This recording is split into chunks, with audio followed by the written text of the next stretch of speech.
Hi, Walt. Thanks for being with us today in this very different environment since the museum is closed because of the coronavirus. And so we're doing this Zoom interview. So thanks for being here today.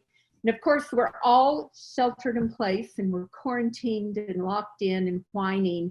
But, I don't think we have any room to whine when we think about where you were 51 and a half years ago on the Apollo 7 with 210 cubic meters of space that you were in for 11 days. Tell us how you did that. What was it like being in that small space for 11 days? How'd you do it? What was it like?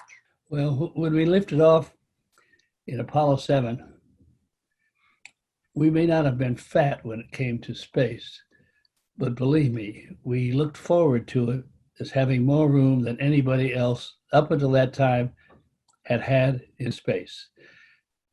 And it takes people with the right attitude to make any of these things look good. For example, a couple hundred square feet, cubic feet we had in there at the space station. Before that, we had the Mercury capsule, and they'd had the Gemini capsule.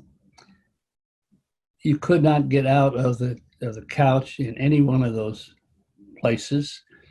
There was no place to move around. You really were dreading for when you had to have a bowel movement or something in those days.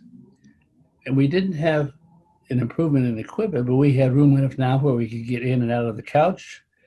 We had 3 couches, and there was 3 people in a flight suit laying right next to each other.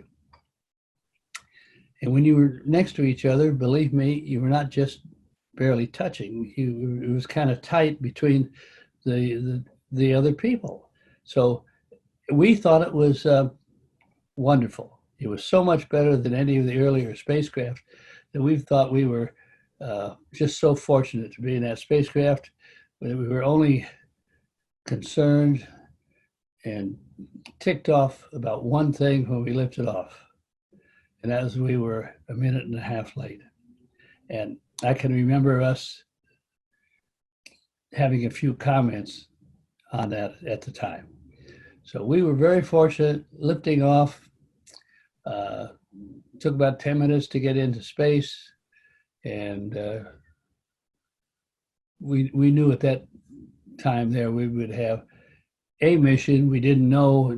In fact, we were not very optimistic about being able to reach the full 11 days, actually 10.8 days, I think it was, that we had for that mission. So we breathed a sigh of relief and began to get ready for what was going to go on.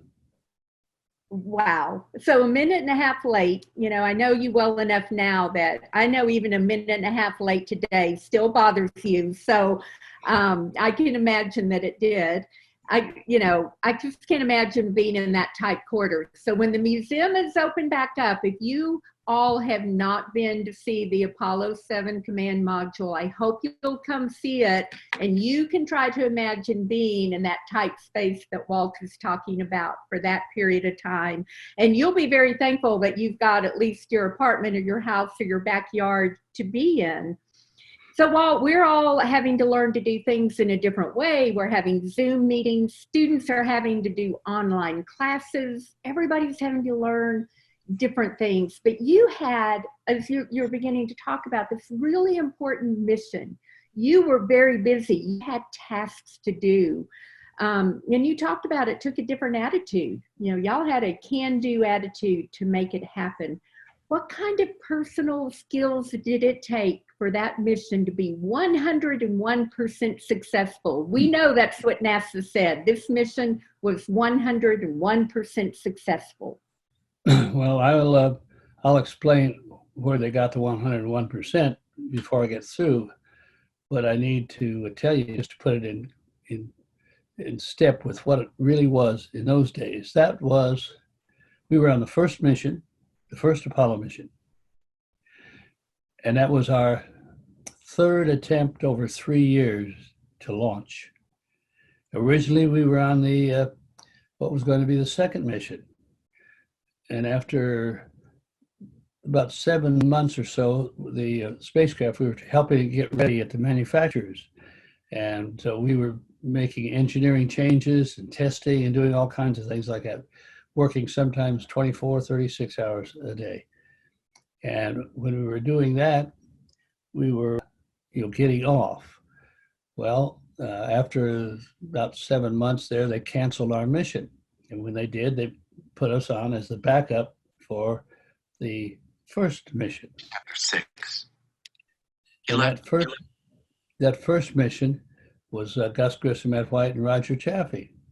So we were there for about either 3 or 4 months as their backup, preparing. The backup crew, incidentally, has to be prepared to fly that mission in case it gets canceled with the prime crew. So we were going through that. But when it came to January of that year that was coming up, the Apollo 1 crew, actually they were killed in a fire on the pad. And what they were doing was a test of the command module operations, a fairly brief one, but it was going to be operating at 100% oxygen. And we had done that same test the afternoon before. Our crew, Gus Grissom was the crew that was doing the test. Wally Schirra, Don Isley, and Walter Cunningham were the ones backing them up. And we had performed that test, except a very important thing. We had not had the hatch closed, so we weren't operating on 100% oxygen.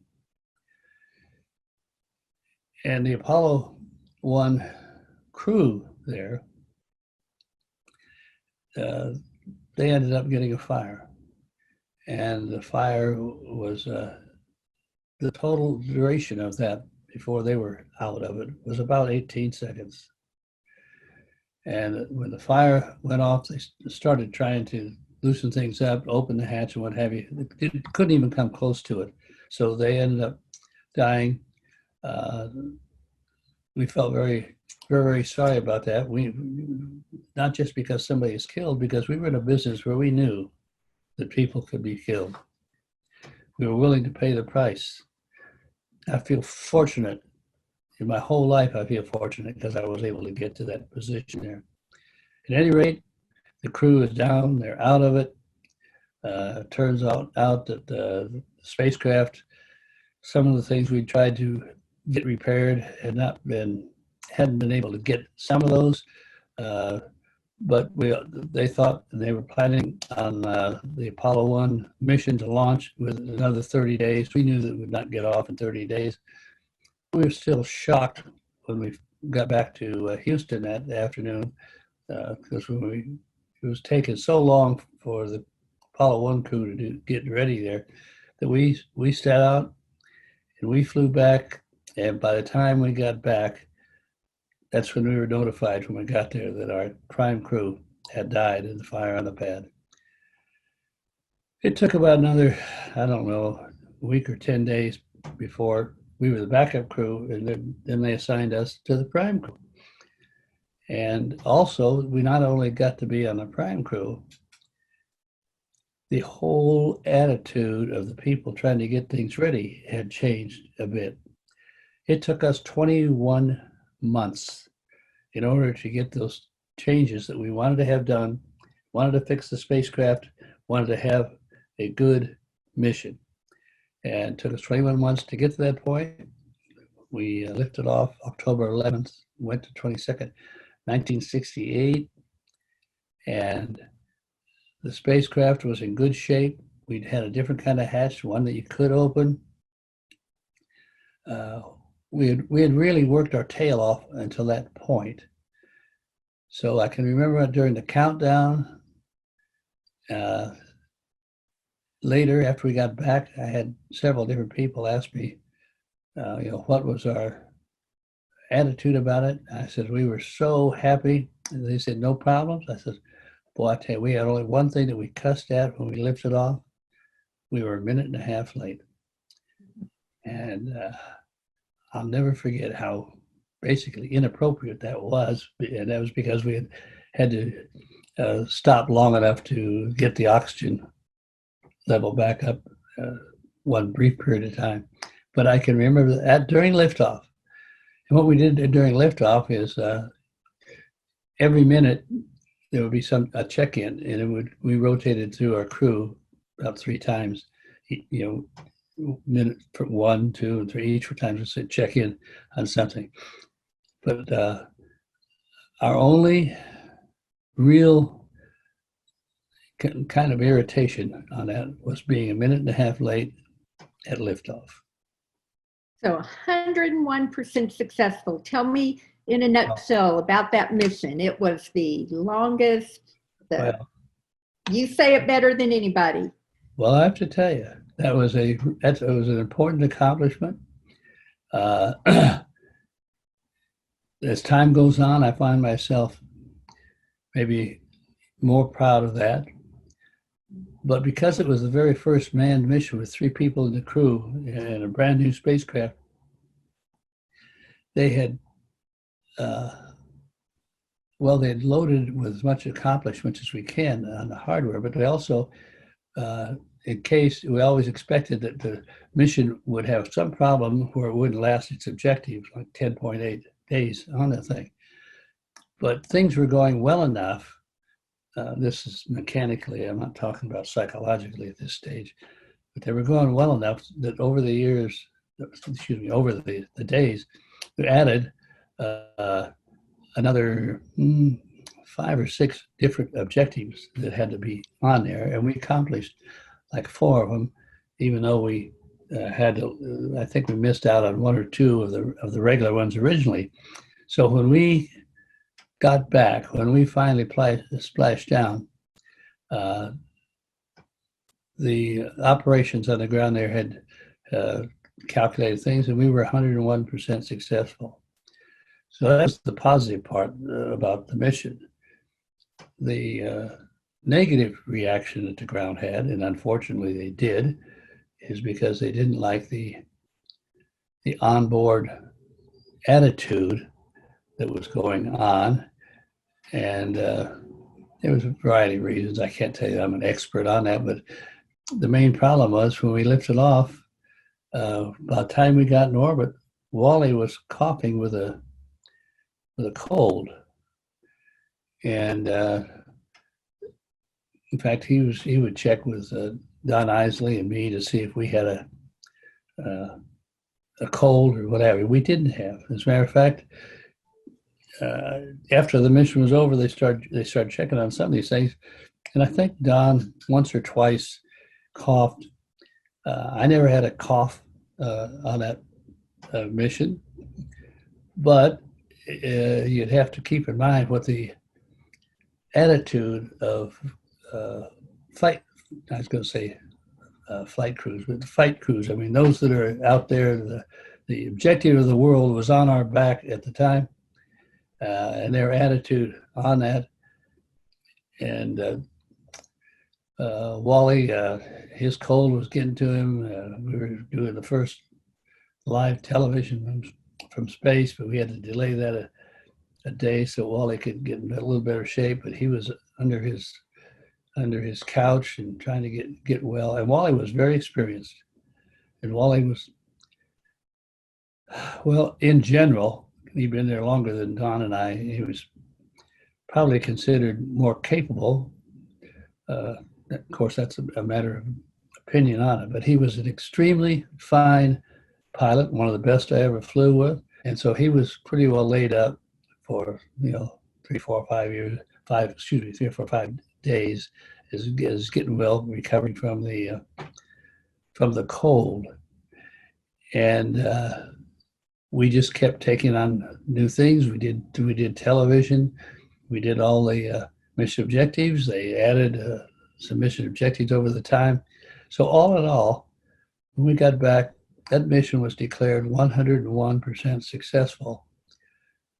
The overall effect was a very positive mission. I think it's still one of the finest first missions ever recorded.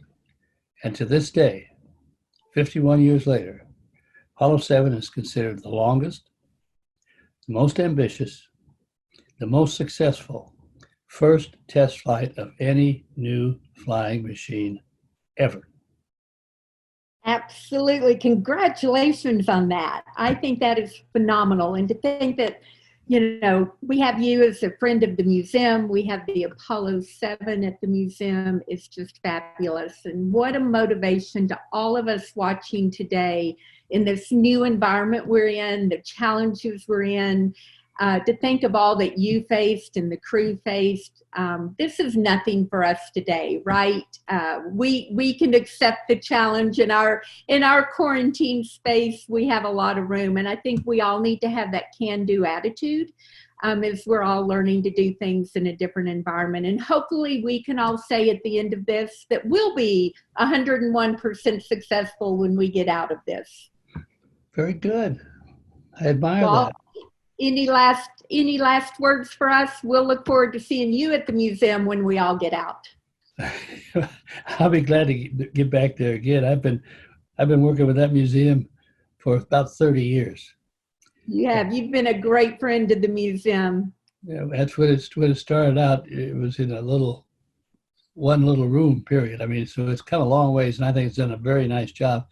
And I confess at my age, I'm a little excited that the spacecraft that we flew for 11 days is sitting there in that museum, and uh, it looks in better shape than it did when we climbed out of it, because they had to replace the couches in there, because they pulled the couches out after our mission to check and work with on the subsequent missions to make sure they got anything fixed that needed to. So they eventually had to add slightly unrealistic couches. We'll continue to take care of it. We'll see you at the museum soon. Stay well, wash your hands. We'll talk to you soon, Walt. Well, thank you very much for your curiosity and your interest in what to this day is still maybe the greatest test flight that they've ever had. We believe it. Thank you. Thank you.